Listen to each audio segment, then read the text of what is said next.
వరంగల్ జిల్లా పాలకుర్తి నియోజకవర్గానికి SRSP canal ద్వారా సాగునీరు అందించాలని డిమాండ్ చేస్తూ రాయపర్తి మండలం మైలారంలో రైతులతో కలిసి బీఆర్ఎస్ సీనియర్ నేత ధర్నా చేశారు. 24 గంటలు వ్యవసాయ కరెంట్ ఇచ్చి రైతుల పంటలు ఎండిపోకుండా కాపాడాలని మైలారం సబ్ స్టేషన్ ముందు నిరసన వ్యక్తం చేసిన రైతులు రైతు నిరసన కార్యక్రమంలో పాల్గొన్న బీఆర్ఎస్ జిల్లా నాయకులు పరుపాటి శ్రీనివాస్ రెడ్డి, బీఆర్ఎస్ శ్రేణులు, రైతులు. మొత్తం రాష్ట్రం మొత్తం కోతలమయం స్టార్ట్ అయిపోయింది. రైతుకు ఎప్పుడు కరెంట్ వస్తుందో ఎప్పుడు బంద్ అవుతుందో తెలియని పరిస్థితి.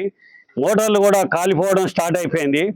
కరువు కాలాల్లో కూడా 10 సంవత్సరాలలో ఎప్పుడు కూడా 24 గంటలు కరెంట్ ఇచ్చిన ఘనత కేసీఆర్ది, తెలంగాణ ప్రభుత్వంది.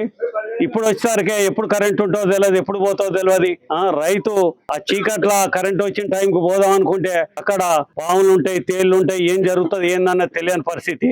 అసలు రైతు దేశానికి అన్నం పెట్టే రైతును ఇంత ఇబ్బంది పెట్టడం ప్రభుత్వానికి ఇది మంచిది కాదు. ఎందుకంటే రైతు సంతోషంగా ఉంటేనే దేశం ప్రపంచం మొత్తం సంతోషంగా ఉంటది. రైతును కాపాడుకున్న ప్రభుత్వం ఏదైనా ఉంటది. అక్కడ మనకు రైతులు అంటే తెలంగాణ ప్రభుత్వంలో పండుగ అన్నట్టుండే. ఇప్పుడు కాంగ్రెస్ ప్రభుత్వంలో రైతులు ఏడిపిస్తున్న ఈ కాంగ్రెస్ ప్రభుత్వం ప్రజలందరూ ఎందుకు తెచ్చుకున్నారా అని చెప్పేసి రైతాన్ని ఏడుస్తున్నాడు. అది మంచిది కాదు. 24 గంటల కరెంటు వెంటనే ఇచ్చేసి కేసీఆర్ ప్రభుత్వం ఎట్లా అయితే 24 అవర్స్ కరెంట్ ఇచ్చిందో అలాగే ఇవ్వకుంటుంటే మేము బీఆర్ఎస్ పార్టీ నుంచి దేనికైనా సిద్ధమే. రైతులకు ఎస్ఆర్ఎస్పి కెనాలి కాలువను వెంటనే విడుదల చేయాలి.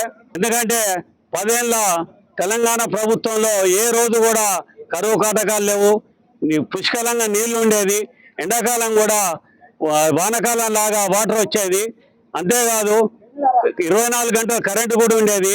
ఇక్కడ దేశానికి అన్నం పెట్టే రైతన్నను నడ్డి విరుస్తున్న ఈ ప్రభుత్వం వెంటనే బుద్ధి తెచ్చుకొని వెంటనే ఎస్ఆర్ఎస్పి కెనాల్ వాటర్ను వెంటనే విడుదల చేయాలి. అలాగే రైతులకు 24 గంటల కరెంటు వెంటనే అందించాలి. ఎందుకంటే మేము రైతులకు ఇది చేస్తాం అది చేస్తాం అని చెప్పేసి 420 హామీలు ఇచ్చేసి ఇక్కడ రైతులను అలాగే నిరుద్యోగులు అందరినీ మోసం చేసినట్టు రైతులను కూడా మోసం చేస్తుంటే కుదరది. వెంటనే రైతుకు న్యాయం జరగాలి. వెంటనే ఎస్ఆర్ఎస్పి కెనాల్ నీటిని వెంటనే 24 గంటలలో విడుదల చేయకపోతే 10,000 మందితోని మేము ఇరిగేషన్ ఆఫీసు కానీ లేకుంటే ఈ పవర్ ఏపీ జెన్కో ట్రాన్స్కో కానీ ముట్టడించడం జరుగుతుంది బీఆర్ఎస్ పార్టీ నుంచి. వెంటనే బుద్ధి తెచ్చుకొని ఇప్పటికే రైతులకు చాలా నష్టం జరిగింది. ఎందుకంటే దేశానికి ప్రపంచానికి అన్నం పెట్టే రైతన్నను అందరూ ఆదుకోవాలి. ప్రతి ఒక్కరూ రైతన్నను మోసం చేస్తున్నారు. ఈ ప్రభుత్వంలో ప్రతి రైతు కూడా బాధపడుతున్నాడు.